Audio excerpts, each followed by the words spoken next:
जय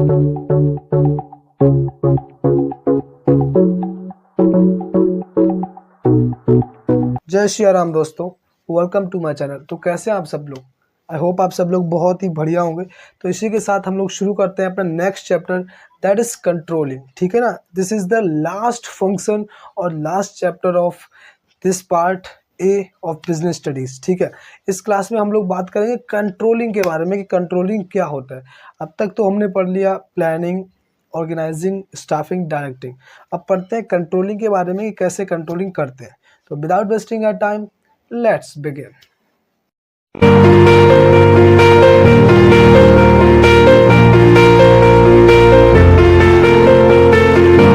तो हम लोग पढ़ते हैं कंट्रोलिंग के बारे में कि कंट्रोलिंग एक्चुअली क्या है। ठीक है, मैनेजमेंट के हमने जो भी 5 फंक्शंस थे उनमें से 4 कंप्लीट कर लिए, planning, organising, staffing and directing. I hope आप सबने बढ़िया से पढ़े होंगे, समझे होंगे। ठीक है, अगर नहीं पढ़े तो पहले उनको समझ के आओ, इसको बाद में पढ़ना। ठीक है ना, मैं अपने डिस्क्रिप्शन लिस्ट में डाल दूंगा उनकी लिंक्स, आप उनको देख लेना। ठीक है, उनको पहले पढ़ो फिर ये आप समझना। ठीक है ना, तो हमने प्लानिंग में एक्चुअली क्या करते हैं कि प्लानिंग में पहले हमने प्लान कर लिया था कि हमारा जो गोल है उसको अचीव कैसे करना है। ऑर्गेनाइजिंग में हमें एक्टिविटीज़, डिपार्टमेंट्स, ड्यूटीज़ जो भी थी वो डिवाइड करती थी, बांट दी थी। फिर उन एक्टिविटीज़ और जो भी ड्यूटीज़ थी उन सबको लोगों को दिया। स्टाफिंग में हम लोग लोगों को लेके आए, उनको वो सारी ड्यूटीज़, रिस्पॉन्सिबिलिटीज़ बताई, उनके डिपार्टमेंट्स में उनकी जॉब पोस्ट पर उनको लगाया। फिर डायरेक्टिंग में हमने उनको डायरेक्ट किया कि कैसे आपको क्या काम करना है। कोई अगर डिमोटिवेट हो रहा है उसको मोटिवेट किया, उसको इंस्पायर्ड किया। ठीक है, उसको गाइडेंस दी, उसको इंस्ट्रक्शंस दिए, ऑर्डर्स दिए। ये क्या है, ये डायरेक्टिंग है। अब काम शुरू हो गया। एक्चुअली काम जो है वो डायरेक्टिंग से ही शुरू होता है। ठीक है ना, जब बताएंगे तब तो लोग काम करेंगे। तो काम शुरू हो गया। अब बीच बीच में हमें ये भी तो चेक करना है भाई कि जो हमने काम प्लान बनाया था गोल को अचीव करने के लिए, उसके अकॉर्डिंग जो है वो काम हो रहा है कि नहीं हो रहा है, वो चेक करना भी आता है। तो इसमें क्या आता है कि जो हमने काम कर रहे थे अपने प्लान को, अपने गोल को अचीव करने के लिए, तो वो काम सही से हो रहा है कि नहीं हो रहा है, as per the way of plan काम कंप्लीट होता है कि नहीं होता, वो काम चेक करना कंट्रोलिंग का होता है। तो controlling is actually what, controlling का मतलब होता है कंपेयर करना और चेक करना प्लान्ड परफॉर्मेंस और एक्चुअल परफॉर्मेंस को। ठीक है, तो अब हम पढ़ लेते हैं। Controlling is what, it is a process. पहली बात तो एक प्रोसेस है, ठीक है, जो स्टेप स्टेप होता है। फिर कंपेयरिंग ऑफ एक्चुअल परफॉर्मेंस, एक ये वो प्रोसेस है जो कि कंपेयर करता है एक्चुअल परफॉर्मेंस को किसके साथ, प्लान्ड परफॉर्मेंस के साथ। ओके, प्लान्ड परफॉर्मेंस के साथ एक्चुअल परफॉर्मेंस को कंपेयर करता है। और अगर वहाँ पर कोई डेविएशन है, कोई गलती आ रही है, कोई कमी आ रही है, तो वहाँ पर करेक्ट एक्शंस को लेना। ठीक है, यही एक कंट्रोलिंग है। जैसे फॉर एग्जांपल हम लोगों ने प्लान बनाया, जैसे आपने प्लान बनाया कि मुझे बोर्ड में 80% मार्क्स चाहिए। ठीक है, ये क्या होगी, ये होगी हमारी प्लान परफॉर्मेंस। ठीक है, प्लान परफॉर्मेंस हो गई कि हमने प्लान किया कितना हमें चाहिए।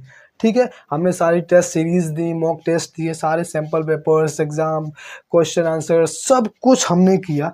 उसके बाद जो हमारा रिजल्ट आया वो आया 75%। This is what, this is actual performance. ठीक है, ये एक्चुअल, ये प्लान परफॉर्मेंस है कि भाई हमने प्लान इतना बनाया था लेकिन अचीव ये हुआ। तो हम यहाँ पर हम कंपेयर कर पाएंगे, चेक कर पाएंगे अपनी एक्यूरेसी को कि हाँ हमने किस तरह से काम किया, ये गोल हमारे लिए ठीक नहीं था, हम 75 या 70% के काबिल हैं और हमने गोल को ज़्यादा ही बड़ा बना लिया, या हमारी कहीं ना कहीं कुछ गलती रही होंगी जिस वजह से हमारा ये जो गोल है वो अचीव नहीं हुआ। तो कंट्रोलिंग बेसिकली एक आई रखता है, एक चेक करता है, कंपेयर करता है कि हाँ आप जो कर रहे हैं वो सही है कि नहीं है, आपने जिस अकॉर्डिंग प्लान बनाया था उसके अनुसार वो जो काम है वो हो रहा है कि नहीं हो रहा है, वो काम करना कंट्रोलिंग का होता है। एक्चुअली रिजल्ट चेक करना कि जो रिजल्ट है वो कैसा आ रहा है, वो होता है कंट्रोलिंग का काम। ठीक है, यहाँ से आप जान पाएंगे कि हाँ भाई 5% की जो है वो यहाँ पर कमी रही। ठीक है, अगर आप प्लान ही नहीं करते, अगर आप ये प्लान ही नहीं बनाते कि मुझे क्या अचीव करना है क्या नहीं, तो अगर आपके 45% भी आ जाते तो आपको सेटिस्फाई होना पड़ता, क्योंकि आपने प्लान ही नहीं किया कि एक्चुअली मुझे करना क्या है। बस आप पढ़े जा रहे हैं, आपको फ़र्क ही नहीं पड़ता कि हाँ बस पास हो जाएंगे, जितने मार्क्स आने हैं वो आ जाएंगे। तो ऐसा नहीं है, एक प्लान बनाओ, प्लान के अकॉर्डिंग काम करो। ठीक है, तो controlling is what, it is a process that measure करता है करंट परफॉर्मेंस को and guides it toward some predetermined goals, ठीक है। It is basically a comparison between planned and actual performance। ये कंपैरिजन है, चेक करते हैं हम बस। पर जैसे हमारे मम्मी पापा हैं, हमारे पेरेंट्स हैं, वो हमको कुछ काम देते हैं कि बेटा तुमको ये काम करना है, ठीक है। अब तुम्हारे ऊपर डिपेंड है, तुमने उस काम को किया, एक दिन हो गया, अब वो चेक करते हैं कि बेटा तुम्हारा काम कहाँ तक पहुँचा है। पूरा चेक करते हैं कि काम जो हमने बताया था उसके अकॉर्डिंग हो रहा है कि नहीं हो रहा है, ठीक है ना, कैसे हो रहा है। अगर आपको कोई प्रॉब्लम है तो आपको वो प्रॉब्लम जो है कि आपकी सॉर्ट आउट करते हैं, आपको मोटिवेट करते हैं, आपको बताते हैं, गाइडेंस प्रोवाइड कराते हैं कैसे क्या करना है, ठीक है। कहीं पे गलती आ रही है, अगर आप कहीं अलग डायरेक्शन में जा रहे हैं तो आपको वहाँ पर भी आपको देखते हैं और सही एक्शंस लेने को कहते हैं और बताते हैं कि ये गलत है, आप इस तरह से काम को करो। तो दैट इज़ कंट्रोलिंग, ठीक है ना। वो हमारे मैनेजर्स हैं, वो ही कंट्रोल करते हैं, हर एक चीज़ जो है वो उनके हाथ में है। तो वैसे ही बिजनेस में भी अब कुछ फीचर्स हैं। तो पहली बात, गोल ओरिएंटेड प्रोसेस की जो कंट्रोलिंग है वो पूरा प्लानिंग पर डिपेंड है, और planning is goal oriented process, so controlling भी गोल ओरिएंटेड प्रोसेस है। बिकॉज कंट्रोलिंग से ही हमको पता चलता है कि हमारा रिजल्ट जो है वो हमको मिल रहा है कि नहीं मिल रहा है, ठीक है। अगर हमने प्लान बना लिया, सारे स्टाफ एक्टिविटीज़ सारा कुछ कर दिया, बस रिजल्ट की आस में बैठे तो नहीं हमें अचीव होने वाला, ठीक है। हमको कंट्रोलिंग करनी पड़ेगी, वहाँ पे कंपेयर करना पड़ेगा, चेक करना पड़ेगा कि जो भी एक्टिविटीज़ जो हो रही हैं, जो भी काम हो रहा है वो अकॉर्डिंग टू प्लान हो रहा है कि नहीं हो रहा है। सारे वर्कर्स अपनी रिस्पॉन्सिबिलिटीज़ ड्यूटीज़ को सही से कर रहे हैं कि नहीं कर रहे हैं, सारे रिसोर्सेज को अच्छे से यूज़ कर रहे हैं कि नहीं कर रहे हैं, तभी तो जाके गोल अचीव होगा। अब आप जब चेक ही नहीं करेंगे तो कैसे काम होने वाला है, ठीक है। तो कंट्रोलिंग एक गोल ओरिएंटेड प्रोसेस है जो कि हमारे गोल को अचीव कराने में हमारी हेल्प करता है, इसीलिए हम इसको बोलते हैं गोल ओरिएंटेड प्रोसेस। फिर इट इज़ परवेसिव, मैंने बोला था कि सारे मैनेजमेंट के जो भी फंक्शंस है परवेसिव है, ज़रूरी है, यूनिवर्सल है, हर जगह चाहिए। जहाँ प्लान होगा वहाँ कंट्रोलिंग होगा, दोनों भाई भाई हैं और हमेशा चलते हैं। इनके जो भी रिलेशंस हैं वो भी हम लास्ट टॉपिक है वो हमारा पढ़ेंगे हम उसमें, ठीक है। तो it is a pervasive, universal है, सभी को करना है। टॉप लेवल को अपनी ऑर्गेनाइजेशन देखनी है, मैनेजर्स हैं जो मिडिल लेवल्स को उनको अपने डिपार्टमेंट्स को देखना है, सुपरवाइजर्स हैं उनको अपने सबऑर्डिनेट्स को देखना है। तो कंट्रोलिंग हर जगह चलती है, हमारे घर में भी हम भी अपने टाइम को कंट्रोल करते हैं, हर एक चीज़ अपनी एक्टिविटीज़ को देख के चलते हैं, that is controlling. Continuous process है, वही कहीं रुकता नहीं है, हमेशा चलता रहता है। प्लानिंग जो है, गोल्स आते रहेंगे तो प्लान्स बनते रहेंगे, और प्लान्स बनते हैं तो कंट्रोलिंग भी चाहिए, ठीक है ना। कॉन्टिन्यूअस प्रोसेस है, हमेशा चलता रहता है, नेवर एंडिंग प्रोसेस है। अब बात आती है, it is a both backward looking as well as forward looking. अब बैकवर्ड लुकिंग का मतलब क्या है कि कंट्रोलिंग जो है वो पीछे को देखता है कि भाई पीछे देखो, पीछे क्या हो रहा है, ठीक है ना। पीछे को कैसे देखता है, जैसे आपने क्या किया, आपके अभी जो हाफ ईयरली एग्ज़ाम हो गए होंगे, ठीक है, आपके हाफ ईयरली एग्ज़ाम हो गए होंगे या हो रहे होंगे, तो आपके अभी रिजल्ट आए 70% मार्क्स आपके आ गए, ठीक है। अब जब आपका जो महीना आ गया लाइक अप्रैल में, मई में, जब आपके बोर्ड एग्ज़ाम आने वाले होंगे, तब आप वहाँ पर जाके कंपेयर करेंगे, यार पीछे देखेंगे, हाँ यार हाफ ईयरली में मेरे यार 70% आए थे, लेकिन इस बार मुझे फाइनल में मुझे 80% मार्क्स लेके आने हैं। तो पहले तो आपने पीछे देखा, अपने पास्ट रिजल्ट्स को देखा कि हाँ मैंने पहले कैसा अचीव किया था, अब जाके मेरे को अच्छे से करना है, ठीक है। तो पहले पास्ट को आपने देखा, फिर आपके फाइनल वर्ड्स जो आए, ठीक है ना, उनके लिए फ्यूचर के लिए आप देखते हैं कि कंपेयर करते हैं कि मुझे अब अच्छे से करना है। पहला मेरा जो हो गया सो हो गया, ठीक है, डन इज़ डन, हो गया सो हो गया, उसे छोड़ो। अब मुझे कुछ ऐसा करना है कि ये गलती भी ना हो और आगे से कुछ अच्छा कर सके, ठीक है। तो controlling is basically a forward looking और as well as backward looking. Backward भी, पीछे भी देखते हैं, और पीछे को देख के ही हम कंपेयर करके ही हम अपने जो फ्यूचर का जो रिजल्ट है उसको हम लोग बनाते हैं, ठीक है ना। जैसे लोग बोलते हैं ना, भाई अब जो हो गया सो हो गया, उसे छोड़ो, अब आगे देखो कि ऐसी गलती अब आगे से ना हो। तो वो क्या है, वो एक कंट्रोलिंग है। जब हम कंट्रोल करेंगे तभी वो है जो काम होने वाला है। कंट्रोलिंग का मतलब ये नहीं है कि आपने किसी चीज़ को चेक कर लिया, कंपेयर कर लिया तो कंट्रोलिंग खत्म। कंट्रोलिंग हमेशा वहीं पर कंप्लीट होती है जब आपने प्लान्ड परफॉर्मेंस को एंड एक्चुअल परफॉर्मेंस को दोनों को कंपेयर किया, उसके बाद वहाँ पर जो भी डेविएशंस आए उनके लिए आपने करेक्ट एक्शंस लिए, फिर उस काम को आगे बढ़ाया, नए प्लान्स बनाए, नए स्टैंडर्ड्स बनाए और काम को आगे कंटिन्यू किया, तब ही कंट्रोलिंग जो है वो कंप्लीट होती है। ऐसा नहीं है कि आपने कंपेयर करके और छोड़ दिया बस, तो नहीं होने वाली कंट्रोलिंग। कंट्रोलिंग का मतलब ही क्या है, एक बेसिक आई बना के रखना, कंट्रोल करके रखना, अपने हद में जो चीज़ें हैं उनको देख के चलना और सही से काम करवाना, तो दैट इज़ कंट्रोलिंग। तो बैकवर्ड लुकिंग इसीलिए है क्योंकि हम अपने पास्ट जो रिजल्ट हैं उनको देखते हैं कि हाँ, कोई बिजनेसमैन सोचता है कि यार हमारी जो पिछले साल हमारी सेल थी बहुत कम थी, लेकिन इस बार हमें अच्छे से बढ़ानी है, अपनी इतनी सेल इंक्रीज़ करनी है। पिछली साल हमारी गुडविल थोड़ी डेप्रिशिएट हो गई थी, इस बार हमको उसको अप्रिशिएट करनी है, ठीक है ना, उसकी वैल्यू बढ़ानी है। तो ये जो है दैट इज़ बैकवर्ड लुकिंग। तो बैकवर्ड लुकिंग को ही देख के हम अपना जो फ्यूचर का जो गोल है वो बनाते हैं, ठीक है ना। So it is related to planning. अब प्लानिंग से रिलेटेड है, बताया था कि प्लानिंग है तो ही कंट्रोलिंग है। अब हम प्लान ही नहीं करेंगे तो कंट्रोल कहाँ से करेंगे? अगर हमने कोई प्लान ही नहीं बनाया कि हमें ये करना है, इस तरह से करना है, ठीक है, तो प्लान नहीं बनाया तो कंट्रोल कैसे करेंगे? जैसे यहाँ पर हमने प्लान बनाया था 80% का, तब तो जाके हमें 70% मिले, तो ये था प्लान किया, इसीलिए बोलते हैं प्लान परफॉर्मेंस। ये था एक्चुअल परफॉर्मेंस जो हमको अचीव हुई, ठीक है। प्लानिंग होगी तभी कंट्रोलिंग जो है होगी। अगर प्लान ही नहीं है तो कंट्रोल किसको करोगे आप, ठीक है ना। तो it is the features done. अब हम लोग बात करते हैं इंपॉर्टेंस ऑफ कंट्रोलिंग। तो फर्स्ट आता है helps in accomplishment of goal, ठीक है। ये तो हमने पढ़ ही लिया है, गोल ओरिएंटेड प्रोसेस में ये बात है कि जो कंट्रोलिंग है वो एक अकॉम्प्लिशमेंट ऑफ गोल, यानी कि मतलब है कि हमारे गोल को अकॉम्प्लिश कराने में, हमारे गोल को अचीव कराने में हमारी हेल्प करता है, इसीलिए बोलते हैं गोल ओरिएंटेड प्रोसेस, ठीक है। मैंने आपको इसीलिए बोला था कि फीचर्स जो है वो हर एक चीज़ के ज़रूरी, क्योंकि फीचर में ही हर एक चीज़ छुपी पड़ी है। Limitations, pros and cons, importance और डिफिनीशंस, सारा कुछ जो है फीचर्स में, तो फीचर्स आप पढ़ लेना, ठीक है ना। तो जो एक कंट्रोलिंग है वो हमारे गोल को इसी तरह से हेल्प कराता है कि एक पूरा प्रॉपर एक आई बना के रखता है, सबको देख के चलता है कि जो सारा काम है वो as per the way of plan complete होता है कि नहीं होता है, ठीक है, कि कैसे जो एम्प्लॉयज़ हैं वो काम कर रहे हैं, कैसे रिसोर्सेज को यूज़ कर रहे हैं, ठीक है ना, जो भी अथॉरिटीज़ रिस्पॉन्सिबिलिटीज़ हैं वो सब कुछ ठीक है कि नहीं है, उन सबको चेक करना, और ठीक है कोई भी दिक्कत आती है तो उनके लिए एक करेक्ट एक्शंस लेना, दैट इज़ कंट्रोलिंग। तो जो कंट्रोलिंग है वो हमारे गोल्स को हेल्प कराने में भी हमारी हेल्प करता है, चेक करके चलता है सारा काम, ठीक है। फिर helps in judging accuracy of standard, यानी कि जो एक्यूरेसी है, एक्यूरेसी चेक करना, स्टैंडर्ड की जज करना, ठीक है। एक्यूरेसी स्टैंडर्ड की, इसका मतलब क्या है कि जो भी हमने स्टैंडर्ड बनाया है, ठीक है, उसकी एक्यूरेसी को जज करना, यानी कि जो भी हमने स्टैंडर्ड बनाया है, जो भी हमने प्लान को बनाया है कि किसी को गोल को हमें अचीव करना है, ठीक है ना, तो कुछ ऐसा तो नहीं हमने कोई स्टैंडर्ड अपना सेट कर लिया कि जो कि हमारे मतलब हम अचीव ही नहीं कर पाएँ उसको, कि इतना बड़ा तो गोल हमने नहीं बना लिया जो हम अचीव ही नहीं कर पाएँ।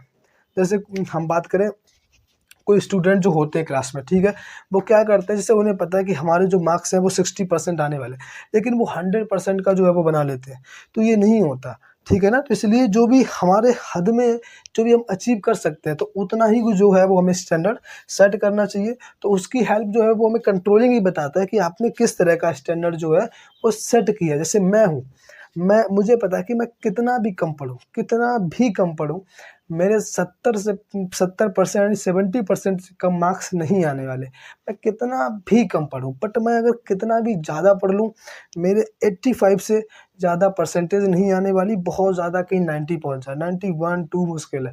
मैं उतना पढ़ता भी नहीं, क्योंकि मैं एकदम स्ट्रेस फ्री रहता हूँ, ज़्यादा पढ़ाई नहीं, बस एग्ज़ाम में पढ़ाई, खेलना-कूदना सब कुछ है, ठीक है ना।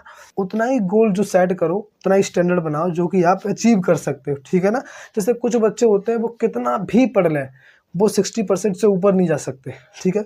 कुछ बच्चे होते हैं वो कुछ कितना भी कम पढ़ें, वो 90% से उनके मार्क्स नीचे नहीं आते। तो ये है, इसलिए मेरे को पता है मैं 75 और 85 के बीच में रहता हूँ, तो मैं अपना गोल भी हर बार उतना ही सेट करता हूँ और उम्मीद भी हमेशा उतना ही करता हूँ, ठीक है ना। तो एक जज करता है एक्यूरेसी किसकी, स्टैंडर्ड की। फिर helps in making efficient use of resources, यानी कि जो भी रिसोर्सेज हैं उनको आप कैसे एक अच्छे तरीके से यूज़ कर सकते हैं, एफिशिएंट यूज़ कर सकते हैं, ऑप्टिमाइजेशन जो है, ठीक है, ऑप्टिमम यूज़ कैसे कर सकते हैं आप रिसोर्सेज का, ठीक है। तो ये भी जो है वो कंट्रोलिंग में आता है। जब आप हर एक चीज़ को कंट्रोल कर रहे हैं तो आपको पता है कि हमारे रिसोर्सेज कैसे यूज़ हो रहे हैं, ठीक है। कंट्रोलिंग से हमको एक्चुअली हेल्प मिलती है कि हम देख सकते हैं कि हमारे रिसोर्सेज जो है वो कहीं वेस्ट तो नहीं हो रहे, कहीं ज़्यादा रिसोर्सेज तो नहीं लग रहे, कि कम रिसोर्सेज तो नहीं हो रहे, ठीक है ना। कोई भी इंसान है कहीं वो गलतियाँ तो नहीं कर रहा है, ठीक है ना, रिसोर्सेज को वेस्ट तो नहीं कर रहा है, फ्रॉड तो नहीं कर रहा है, वो सारा कुछ किस में आता है, वो सारा कुछ कंट्रोलिंग में आता है। तब आप कंट्रोलिंग करेंगे, चीज़ों को चेक करेंगे, कंपेयर करेंगे, तो आप अच्छे से अपने रिसोर्सेज को यूज कर सकते हैं, चाहे ह्यूमन रिसोर्सेज हो, चाहे हमारा रॉ मटेरियल हो, ठीक है ना। फिर helps in improving employees motivation. अब जो एम्प्लॉयज़ है उसको मोटिवेट करना, ठीक है ना, वो भी कंट्रोलिंग में ही आते हैं कि अगर आप जैसे कंट्रोल करेंगे तभी तो आपको पता लगेगा कि आपके जो सबऑर्डिनेट्स हैं वो किस तरह के काम करते हैं। जैसे मैं हूँ, फॉर एग्जांपल जैसे मैं हूँ, मेरा कोई सबऑर्डिनेट है, ठीक है, अब मैं उसको प्रॉपर ऑब्जर्व कर रहा हूँ और मैं देख रहा हूँ कि कुछ दिनों से सही से काम नहीं कर पा रहा। फिर मैंने उसको एनालाइज़ किया और देखा कि हाँ भाई, इसके ऊपर वर्कलोड ज़्यादा आ रहा है, ठीक है, 2 लोगों का काम ये अकेले करता है, इसलिए इसके पे काम का प्रेशर ज़्यादा रहता है और इसीलिए डिमोटिवेट हो रहा है, कॉन्फिडेंस खत्म हो चुका है, ये काम सही से नहीं कर पा रहा। तो मैंने वहाँ पर क्या किया, मैंने पहले वहाँ पर एक और इंसान को लेके आया, एक की जगह 2 लोग हो गए।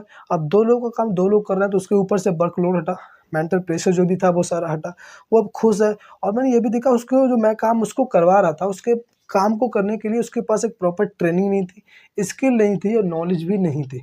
तो मैंने उसको नॉलेज दी, स्किल दी, गाइडेंस प्रोवाइड कराई, ट्रेनिंग उसको दिलवाई, तब जाके वो अच्छे से काम कर रहा है। तो उसके अंदर मोटिवेशन आया कि हाँ, अब ये मैं कर सकता हूँ, मोटिवेशन आया, अब वो अच्छे से फुल कॉन्फिडेंस के साथ उस काम को कर रहा है। तो दैट इज़ व्हाट कि अगर आप कंट्रोलिंग करेंगे तभी आप अपने एम्प्लॉयज़ को अच्छे से मोटिवेट कर सकते हैं और वो अच्छे से काम करेंगे, क्योंकि मोटिवेट एम्प्लॉयज़ हमेशा ही अच्छा काम करते हैं, ठीक है ना। तो मोटिवेशन इज़ मोस्ट इम्पोर्टेंट। फिर इंश्योर्स ऑर्डर एंड डिसिप्लिन, यानी कि जो कंट्रोलिंग है वो एक ऑर्डर लेके आता है, एक डिसिप्लिन बना के रखता है अपनी ऑर्गेनाइजेशन में, कि अगर आप एक कंट्रोलिंग कर रहे हैं, हर एक चीज़ को मतलब वेल डिफाइंड वे में कर रहे हैं, हर जो भी काम है एक सिस्टमेटिक वे में हो रहा है, ठीक है ना, डिसिप्लिन है, रूल्स रेगुलेशंस बनाए हैं आपने हर एक चीज़ को कंट्रोल करने के लिए, सारी एक्टिविटीज़ को कंट्रोल करने के लिए आपने कोड्स ऑफ कंडक्ट बनाए हैं, ठीक है ना। तो वहाँ पर आप एक डर होता है एक्चुअली कि हाँ, मिडिल लेवल को, यानी हर एक सबऑर्डिनेट को अपने सुपीरियर का डर होता है। डर का मतलब ये नहीं है कि आप कोई वहाँ पे उसको मार रहा है, पीट रहा है, ना। डर का मतलब है वो रिस्पेक्ट करता है, वो इज़्ज़त करता है उनके ऑर्डर्स की, ठीक है, इज़्ज़त करता है उनके जो भी रूल्स रेगुलेशंस है उनको फॉलो करने की, ठीक है ना। तो एक बेसिक डर होता है वहाँ पे हर एक सबऑर्डिनेट के अंदर कि अगर मैं ये काम नहीं करूँगा तो मुझे ये गलती, जो अगर मैं करूँगा तो मुझे ये पनिशमेंट मिल सकती है, ठीक है ना, ये मुझे पेनल्टी लग सकती है मेरे ऊपर। तो ये बेसिकली कंट्रोलिंग क्या है, कंट्रोलिंग एक डिसिप्लिन बना के चलता है कि अगर आप इस रूल्स रेगुलेशंस को फॉलो नहीं करेंगे, रूल्स को फॉलो नहीं करेंगे तो आपको ये पनिशमेंट मिलेगी।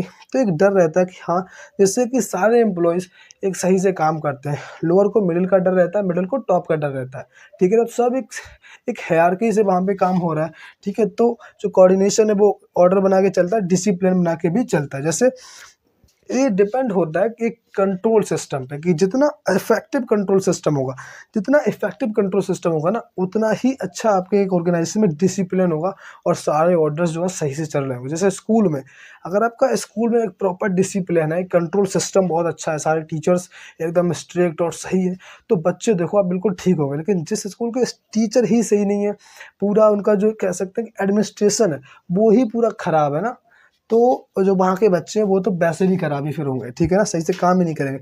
तो कंट्रोलिंग एक बेसिक ऑर्डर एंड डिसिप्लिन को मेंटेन करके चलता है। फिर कोऑर्डिनेशन इन वर्क, कि अगर आपको पता है कि हमारे एम्प्लॉयज़ किस तरह से काम कर रहे हैं, आप उनकी एक्टिविटीज़ को देख रहे हो, तो आपको यहाँ पर एक आप वहाँ पर एनालाइज़ कर पाएँगे कि हाँ, हमारे जो भी एम्प्लॉयज़ हैं, वो अपना एफ़र्ट एक काम के लिए कर रहे हैं कि नहीं कर रहे हैं। जो हमारा एक कॉमन गोल है, कॉमन पर्पज़ है, उसके लिए वो काम कर रहे हैं कि नहीं कर रहे हैं, ठीक है ना? आप वहाँ पर चेक कर पाएँगे।